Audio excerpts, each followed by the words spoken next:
যে প্রার্থী যদি চায় এবং দল যদি চায় তাহলে কিন্তু পলিটিক্সটা হারমোনিয়াস হতে পারে। সো এটাই একটা উল্লেখযোগ্য একটা এক্সাম্পল। বাংলাদেশে নারী প্রার্থীরা আসলে কেন যথেষ্ট ছিল না, এবং ফলে এই যে 51% নারী, সেই নারীর কাছে যাওয়ার চেষ্টা যদি আমরা করতে পারতাম তাহলে কি ভিন্নতা হতো। তা আমার কাছে মনে হয় যে সেই 51% নারীদেরকে যে সংগঠিত করা, সেই নারীদের কাছে যাওয়া, সেইটার একটা ঘাটতি বাংলাদেশে আছে। তরুণ ভোটারদের স্থানীয়ভাবে ওখানে তরুণ ভোটারদের একটা খুবই ভালো অংশগ্রহণ আমাদের সঙ্গে সেটি ছিল, এবং আমাদের শ্রমজীবী মানুষ, শ্রমিক, যে সেই শ্রমজীবী মানুষের একটা অভূতপূর্ব সাড়া এবং তাদের সরাসরি অংশগ্রহণ আমরা পেয়েছি। নারীরা হয়তো মনোনয়নের জন্য নিজের জন্য লবি করতে পারেন, কিন্তু মনোনয়ন প্রক্রিয়াটা is almost entirely controlled by men. পলিটিক্সে কে নির্বাচনে প্রতিদ্বন্দ্বিতা করবে এটা খুব বড় একটা সিদ্ধান্ত। সেই সিদ্ধান্ত গ্রহণ প্রক্রিয়ায়ও কিন্তু নারীদের উপস্থিতি নাই বলেই চলে, এবং এই মেট্রিকগুলি আমরা সাধারণত ট্র্যাক করি না। মানে আমি যে ভোট কেন্দ্রতে গিয়ে ভোট দিব, আমার কি নিরাপত্তাটা আছে? আমাকে কি ওইখানে কোনোভাবে হ্যারাস করা হবে? আমাকে ওইখানে কোনোভাবে কোনো ডিফিকাল্টি ফেস করা হবে নাকি না, এই ব্যাপারটা থাকে। আমাদের নারীরা আসলে সিদ্ধান্ত গ্রহণের ক্ষেত্রে এখনো পুরুষদের দ্বারাই নিয়ন্ত্রিত, সেটা আমি খুব ভালোভাবে এখানে দেখেছি আর কি। তো আমি যে কথাটা বলতে চাই যে আসলে আমাদের যে নির্বাচন প্রচারণার যে পদ্ধতি, এটা আসলে পরিবর্তন হওয়া দরকার। এটা সম্পূর্ণ সরকারি উদ্যোগে নির্বাচন কমিশনই এই কাজটা করবে। এবং যেটা করেছে আমাদের অনলাইন ডিজিটাল প্ল্যাটফর্মের ক্যাম্পেইনটা খুব ব্যাপকভাবে কাজ করেছে। অ্যাট দ্য সেম টাইম এটা কিন্তু অনেক ব্যাকফায়ারও করেছে। এই ডিজিটালি আমাদেরকে যে পরিমাণ হ্যারাস করা হয়েছে, এই হ্যারাসমেন্টটা নিয়ে আমরা এখন কথা বলছি ওই নির্বাচন 12 তারিখ পর্যন্ত। এইবার আমরা আশা করেছিলাম যে সুষ্ঠু এবং অংশগ্রহণমূলক নির্বাচন হবে, সেই জন্য আমি ওনার শরীর ভাঙলে আমি প্রার্থী হয়েছি।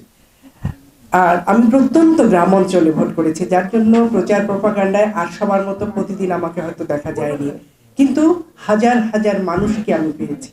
এখানে 49% ভোটার নারী, কিন্তু তারা কিন্তু স্বাধীন ভোটার নয়।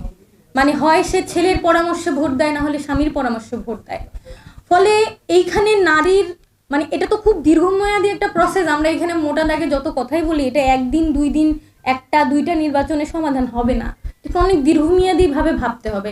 এবারে ইলেকশনটা যদি আমি একটা রিসেন্ট এক্সাম্পল হিসেবে দেখি, the amount of young women coming up, and also not just as political participation or active role playing, also the number of voters, যেই ধরনের সচেতনতা এবং পলিটিক্যাল কনভারসেশন, যেটা অ্যাকচুয়ালি আমাদের মধ্যে ছিল না।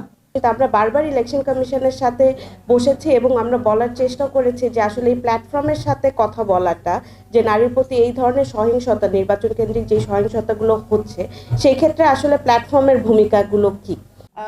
হয়তো নির্বাচনের আগে এইভাবে ভাবতেও পারেনি যে এতগুলো স্বতন্ত্র প্রার্থী, what ever the circumstances. But এখন আমার কথা হলো যে আপনারা খুবই স্ট্রাকচারাল কতগুলো বিষয়কে নিয়ে এসেছিলেন, এবং I was a bit sad. আমরা ভেবেছিলাম এবার ইলেকশন কমিশন একটা নিউট্রাল রোল প্লে করবে, কিন্তু আপনাদের অভিজ্ঞতা তো একেবারে সরজমিনের অভিজ্ঞতা, আই ক্যানট ডিবেট দ্যাট। তো সেখানে তো দেখা যাচ্ছে যে ইলেকশন ইঞ্জিনিয়ারিং হয়েছে। যখন আমরা দেখছিলাম যে নারীর রাজনৈতিক অংশগ্রহণের জায়গাটা কতখানি ঝুঁকির মুখে পড়ছিল গত 6 মাসে, এবং ইলেকশনের আগের সময়টাতে কতগুলো বাধার সম্মুখীন আমরা হচ্ছিলাম, তখন কিন্তু ফোরাম খুব নিয়মিত আমরা চেষ্টা করেছি যে অ্যাডভোকেসির কাজগুলো করা এবং আমাদের দাবিগুলো সামনে রাখা, এবং আমরা থাকতে চেয়েছি যারা রাজনৈতিকভাবে প্রার্থী হিসেবে যুক্ত হয়েছেন বা অন্যান্য নানানভাবে রাজনৈতিক মানে অ্যাক্টিভিজমের সঙ্গে আছেন, তাদের পাশে আমরা থাকতে চেয়েছি। নির্বাচন কমিশনের যে ভূমিকা রাখার আমরা প্রত্যাশা করেছিলাম, সেই ধরনের ভূমিকা রাখতে পারেনি। কেন পারেনি সেটা আরও ভিতরে যেতে হবে, জানতে হবে। প্রশাসনের থেকে যেই ধরনের আমরা নিরপেক্ষ ভূমিকা আশা করেছিলাম, অনেকখানে সেটা করতে পারেনি। আবার কোনো কোনো জায়গায় কিন্তু ভালো উদাহরণও আছে যে করতে পেরেছে। তো কেন করতে পেরেছে, কেন করতে পারেনি, সেটা আমার জানতে হবে। তাদেরকে স্বতন্ত্র প্রার্থী বলতে চাই না, তাদেরকে বলবো বিপ্লবী প্রার্থী। কারণ ওরা একটা মানে ওরা দলের দিকে তাকান নাই, ওরা কিন্তু এই যে আগামী 50টা সিটের জন্য লবিংয়ের জন্য তাকান নেই, ওরা ওই সিস্টেমের মধ্যে যেভাবে পুরুষরা করে এবং ওখানে নারীদের কোনো জায়গা নাই আসলে, ওই যারা করেছে তারা জানে। প্রশ্নটা জাগে যে নারীরা কোথায়। এই নির্বাচন কিন্তু প্রমাণ করেছে যে অনেক শক্তিশালী এবং যোগ্য নারী আছে, যারা সব চ্যালেঞ্জ মোকাবেলা করার একটা বিপ্লবী স্পিরিট আছে এবং ফায়ার আছে তাদের মধ্যে। তো এটা হচ্ছে বড় একটা আশা। আমরা দীর্ঘদিন ধরে আমরা কাজ করছিলাম এই জায়গায়।